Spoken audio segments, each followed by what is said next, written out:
Now, our good friend, fellow Sky News host Steve Price, has written a brilliant piece in the Herald Sun this weekend, spelling out how obsessed, debt-stricken Victoria is with climate change. He wrote, quote, "Imagine, if you can, what Tuesday would have been like if the climate crusaders had their way and our coal-fired power stations didn't exist. Tuesday's winds were so strong, the fields of wind turbines would have been turned off, rendered useless." Now, as we know, more than 500,000 Victorians were left without power last week when the energy grid collapsed. But the state government reckons everything is working as it should. I mean, Chris, you know, the argument was being run by some was that, well, this is the fault of coal-fired power because you had your Lawn and Loy Yang A went offline. But the point is, the only reason they go offline is because the thing short-circuited. But they're so badly maintained because they're planning to shut them down anyway. And once you run out of power, there was nothing there. The reason Victoria had such dire problems is because of the fragile grid, because of the transition to renewable energies. That's incontestable, right? Now, on climate change, let me just say something at the outset to make sure people don't get the wrong impression. Those bushfires in Victoria last week were terrible. People lost homes and lost property. There's threat to lives. People put their lives at risk fighting them. Absolutely, that's the case, and that's terrible, and we all understand that. But these were very typical summer bushfires in Australia. We get these conditions every summer and worse. And I saw an ABC news report late last week which talked about another example of our extreme summer. Now, this summer, you'll remember, back in September, October last year, the bomb and all of the media and all the climate activists were saying, this is going to be the worst summer we've had since Black Summer. This is, you know, it's going to be drought conditions. It's going to be dry and hot. What's happened? We've had a wet and mild summer across most of the country. Yet still, instead of recognising that, on the ABC, they take the one day of bushfire and they talk about the extreme summer. These people are obsessed. They're ideological and religious about this stuff.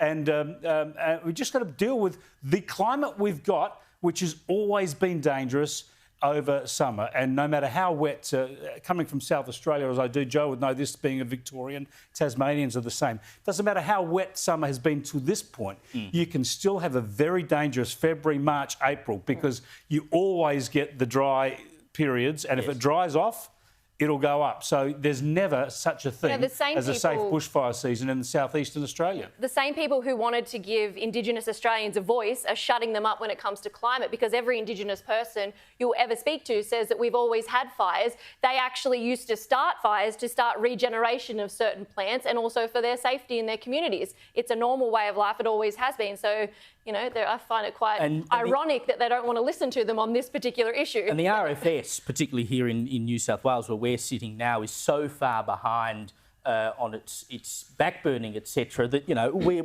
essentially asking for... and in Victoria, you know, they stop people clearing appropriately around their houses. I know, it's stupid. On that, I just think, like, on the maintenance side, when I saw the photos of the transmission towers that were completely crumbled, like they looked like they completely buckled, who's in charge of checking the maintenance of those? Because that is not how a huge, you know, metal tower should crumble in winds. And yes, it was windy, but it wasn't, you know, a cyclone that came through.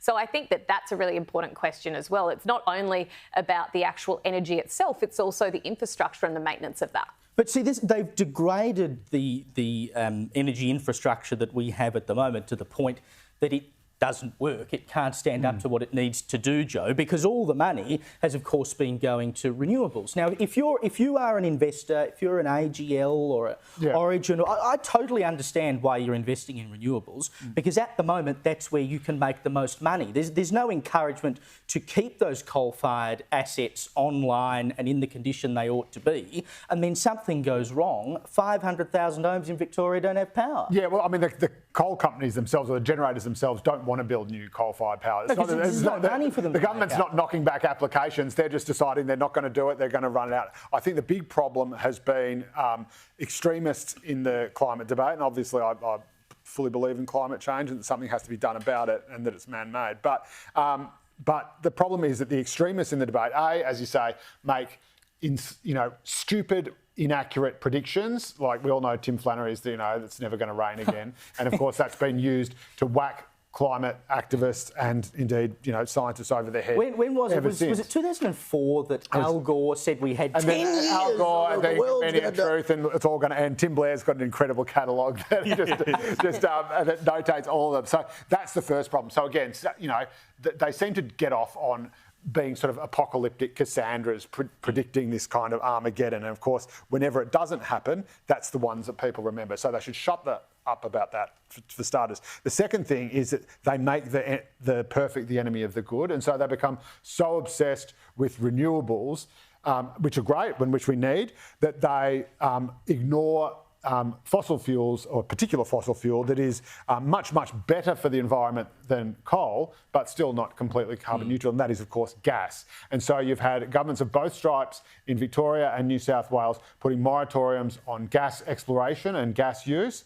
The Liberals in New South Wales and the Labor government in Victoria, you've now seen the Labor government ban gas appliances in households, which ironically is making businesses think, well, if they're banning it in households, it's not going to be cost effective for me to hang around, so we'll go into state. And again, you get this ridiculous situation, which honestly just makes me want to bang my head in a brick wall, where you had, because of the way the contracts work with the generators thought there'd be X number of wind power, X amount of solar power, and therefore they'd need X amount of coal power. This is all priced into their future contracts. And then when the sun doesn't shine, the wind doesn't blow, suddenly they need to fall back on that baseload coal power. And there wasn't enough gas to fill the gap. And so they go back to coal power and end up making it even worse than it would have been if they had have just gone to gas. So again, by making the perfect the enemy of the good, you are actually creating more of a reliance on coal. And yet all the Greens propaganda you see all around the place is no coal and gas, as though they're the same. In fact, gas is about half as bad for the environment as coal. It's such an important part of that transition that they That's keep right, at least about. until we get to 100% renewable. It's ridiculous to think that here we are in a first world nation and we're talking about people in Queensland having their air conditioners remotely turned down because they don't have enough energy. That's pretty rough. See, it's on your hot days. It's only on your hot days when you can't use your air conditioners. And that's only when you really need it. We had it was the energy minister here in New South Wales telling people to turn up the thermostat, and they're like, "Do we live in Australia or those over This is like Pakistan South Africa. I know. Maybe that's why the people from Pakistan are coming here. Well, that's when they realise I'm getting back on the boat. Exactly when they realise they can't turn the aircon on, they'll be out of here.